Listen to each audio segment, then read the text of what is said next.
Stage पे Congress party के वरिष्ठ नेता,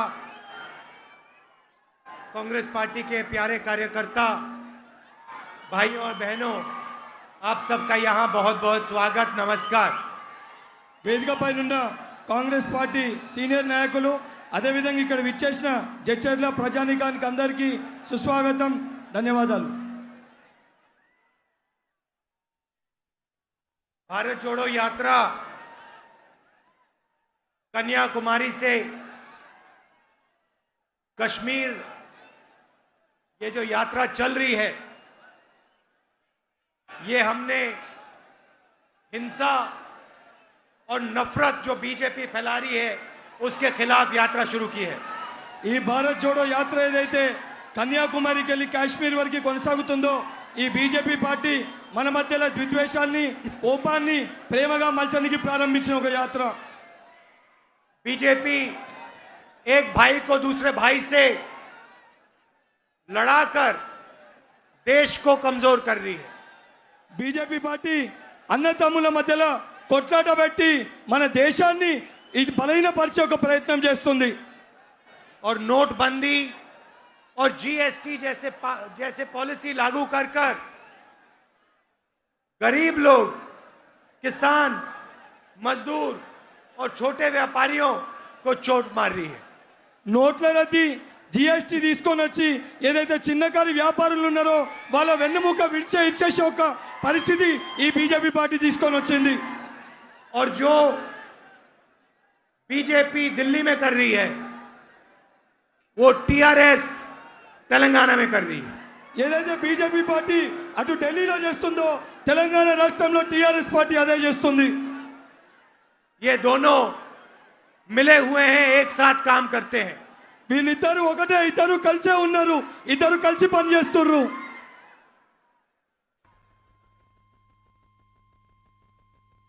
तो ये दोनों एक साथ मिलकर काम करते हैं। వీళ్ళిద్దరు ఒకటేసారి కలిసి పనిచేస్తారు। यात्रा तमिलनाडु में शुरू हुई, केरला से निकली, कर्नाटका, आंध्रा और अब तेलंगाना में आई है।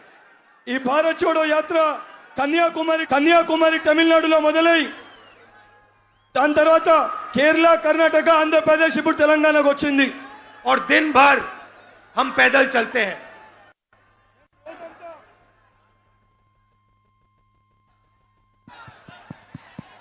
మేము రోజంతా ఈ యొక్క పాదయాత్రలో నడక రూపంలో పోతా ఉంటాం। 6-7 घंटे चलते हैं और तेलंगाना की जनता की आवाज सुनते हैं। మేము 6-7 గంటలు నడిచి తెలంగాణ ప్రజల యొక్క గొంతుని, వాళ్ళ సమస్యల్ని వింటాము। किसानों से बात करते हैं, मजदूरों से बात करते हैं, माताएं बहनों से बात करते हैं, छोटे दुकानदारों से मिलते हैं। రైతులతోటి మాట్లాడతాము, చిన్న చిన్న వ్యాపారులతోటి మాట్లాడతాము, యువకులతోటి మాట్లాడతాము, విద్యార్థులతోటి మాట్లాడతాము, కొట్టువారితో కూడా మాట్లాడడం జరుగుతుంది। और तेलंगाना में जमीन पे जो हो रहा है वो सुनने को मिलता है। తెలంగాణలో వాస్తవ పరిస్థితులు ఏం జరుగుతాయో అవి వినిపిస్తారు, ఆ ప్రజలు వాళ్ళ సమస్యలు మాకు తెలియజేస్తారు। 6-7 घंटे आपकी बात सुनने के बाद हम 15 मिनट अपनी बात रखते हैं आपके लिए। 6-7 గంటలు మీ యొక్క సమస్యలు విన్న తర్వాత ఒక 15 నిమిషాలు మేము దానిపైన మాట్లాడతాము। पता लगा कि तेलंगाना में जो किसान है वो कितना भी दम लगा ले, कितनी भी मेहनत कर ले, उसका खेत उसे आमदनी नहीं दे पाता। తెలంగాణలో మాకు తెలిసింది, ఒక రైతు ఎంత కష్టపడ్డా, ఎంత వ్యవసాయం చేసి, ఎంత పంట పండించినా ఆయన పండించిన పంటకు గిట్టుబాటు ధర లభిస్తలేదు। एक तरफ नरेंद्र मोदी ने किसानों के खिलाफ काले कानून बनाए, ఒకవైపు నరేంద్ర మోడీ కిసాన్లకు వ్యతిరేకంగా నల్ల చట్టాలు తీసుకొని వచ్చిండు, और दूसरी तरफ तेलंगाना में आपके चीफ मिनिस्टर किसानों की जमीन, आदिवासियों की जमीन, दलितों की जमीन छीनने में लगे हुए हैं। మరొక వైపు మన రాష్ట్ర ముఖ్యమంత్రి దళితుల భూమి, గిరిజనుల భూమి గుంజుకునే పనిలో పడ్డాడు। और जब नरेंद्र मोदी जी काले किसान के कानून लोकसभा में पास कर रहे थे तो उनको पूरा समर्थन टीआरएस दे रही थी। ఎప్పుడైతే ఈ నల్ల చట్టాలని లోక్సభలో నరేంద్ర మోడీ గారు ప్రవేశపెట్టిరో దానికి మన రాష్ట్ర ముఖ్యమంత్రి పూర్తి స్థాయిలో మద్దతు పలికిండు. कुछ दिन पहले हम बुनकरों से मिले, जो हैंडलूम का काम करते हैं। ఏదైతే కొన్ని రోజుల క్రితము మేము చేనేత కార్మికులతోటి కలిసినాము. पूरी दुनिया में आपका हैंडीक्राफ्ट मशहूर है। మొత్తం యావత్ భారతదేశంలో మన చేనేత వస్త్రాలు చాలా గొప్పవి. लाखों लोगों को नुकसान हुआ क्योंकि नरेंद्र मोदी जी ने जीएसटी लागू कर दी। లక్ష మంది మన చేనేత కార్మికులు లక్షలాది చేనేత కార్మికులకి నష్టం జరిగింది. అయితే జిఎస్టీ 18% जीएसटी लागू की है 12% జిఎస్టీ వాళ్ళ పైన పెట్టడం జరిగింది. और बुनकरों की मदद टीआरएस सरकार ने नहीं की। వాళ్ళ కోసం ఎటువంటి సహాయము ఈ యొక్క టిఆర్ఎస్ పార్టీ చేయలేదు. तो हम तेलंगाना के बुनकरों को आश्वासन देना चाहते हैं कि जैसे ही हमारी सरकार आएगी, ये जो आपको जीएसटी का पैसा देना पड़ रहा है, इसके लिए हम आपको कॉम्पनसेशन दे देंगे। మేము మాటిస్తున్నాము రేపు పొద్దున తెలంగాణలో ఆ చేనేత కార్మికులకి రేపు పొద్దున ఈ యొక్క జిఎస్టీ పైన కంపెన్సేషన్ మేము ఇస్తాము. कोई मुश्किल काम नहीं है। ఇది పెద్ద కష్టమైన విషయం ఏమి కాదు. हमने आंकड़े देखे, आंकड़े समझे और ఇవన్నీ आसानी से हम ये काम कर सकते हैं। లెక్కలు మేము చూసినాము. దీన్ని చాలా ఈజీగా చాలా సులువుగా చేయొచ్చు. आज मैं एक स्टूडेंट से मिला, ఇవాళ నేను విద్యార్థులతోటి కలిసినాను. मैकेनिकल इंजीनियरिंग की उसने, మెకానికల్ ఇంజనీరింగ్ చేసిండు ఆ యువకుడు. सालों पढ़ाई की, చాలా ఏళ్ళు చదువుకుండు. और जो उसको सरकार ने कॉम्पनसेशन देना था, फी का रिइंबर्समेंट देना था, सरकार ने नहीं दिया। ఆ పిల్లగానికి ఏదైతే ఫీజు రియంబర్స్మెంట్ రావన్నో ఈ ప్రభుత్వం ఆ పిల్లగానికి ఫీజు రియంబర్స్మెంట్ ఇవ్వలేదు. और उसका जो सपना था मैकेनिकल इंजीनियरिंग करने का, वो सपना टूट गया, खत्म हो गया। ఆ పిల్లగాని కళ ఏదైతే ఉండేనో మెకానికల్ ఇంజనీర్ కావాలని ఆయన కళ మొత్తం కూడా విరిగిపోయింది. ఆ కళ సాకారం కాలేదు. आज वो मैकेनिकल इंजीनियरिंग नहीं कर पा रहा है, आज वो डिलीवरी का काम करता है। మెకానికల్ ఇంజనీరింగ్ కాలేక ఈ రోజు జొమాటోలో డెలివరీ చేస్తుండు. तेलंगाना में पूरा का पूरा शिक्षा का ढांचा प्राइवेटाइज किया जा रहा है। తెలంగాణలో విద్యా వ్యవస్థని పూర్తి స్థాయిలో ప్రైవేట్ వ్యవస్థకి కట్టబెడుతుండు. कॉलेजेस, स्कूल्स, यूनिवर्सिटीज सब के सब प्राइवेट हाथों में दिए जा रहे हैं। కాలేజెస్, స్కూల్ ఏవైతే మన విద్యాలయాలు మొత్తం కూడా పూర్తి స్థాయిలో ప్రైవేట్ వాళ్ళ చేతిలో పెట్టడం और జరుగుతుంది. सबसे ज्यादा नुकसान गरीब जनता को होता है, किसानों के बच्चों को होता है, मजदूरों के बेटियों को होता है। దాని వలన ఎక్కువ నష్టము రైతుల బిడ్డలకి, అదే విధంగా వ్యవసాయం చేసుకుంటున్న చిన్న చిన్న వ్యాపారుల బిడ్డలకి ఎక్కువ శాతం నష్టం జరుగుతుంది. దాని వలన तेलंगाना सरकार शिक्षा में सबसे कम पैसा डालती है। తెలంగాణ గవర్నమెంట్ ఏదైతే మన ప్రభుత్వం ఉందో విద్యా వ్యవస్థ పైన చాలా తక్కువ ఖర్చు పెడుతుంది. जैसे ही हमारी सरकार तेलंगाना में आएगी, हम जो शिक्षा में पैसा जाना चाहिए, बजट का जितना पैसा जाना चाहिए, उतना हम आपके शिक्षा में कॉलेजेस, यूनिवर्सिटीज बनाने में डाल देंगे, ट्रेनिंग में डाल देंगे। రేపు పొద్దున తెలంగాణలో మా ప్రభుత్వం వచ్చిన తర్వాత ఏదైతే విద్యా వ్యవస్థకి కావాల్సిన ఎక్కువ డబ్బుని మేము కేటాయించి ఏవైతే విశ్వవిద్యాలయాలు కానివ్వండి లేకపోతే విద్యా వ్యవస్థకి సంబంధించిన పూర్తి స్థాయిలో డబ్బులు మేము और కేటాయిస్తాం. इससे लाखों युवा अपना सपना पूरा कर पाएंगे। దీనివల్ల లక్షలాది మంది మన యువత ఒక కళలు సాకారం అవుతాయి. यात्रा में आपने हमारा पूरा समर्थन किया। ఈ యాత్రలో పూర్తి స్థాయిలో మీరు మాకు మద్దతు పలికిర్రు. जहां भी हम गए, हमारा स्वागत हजारों लाखों लोगों ने किया।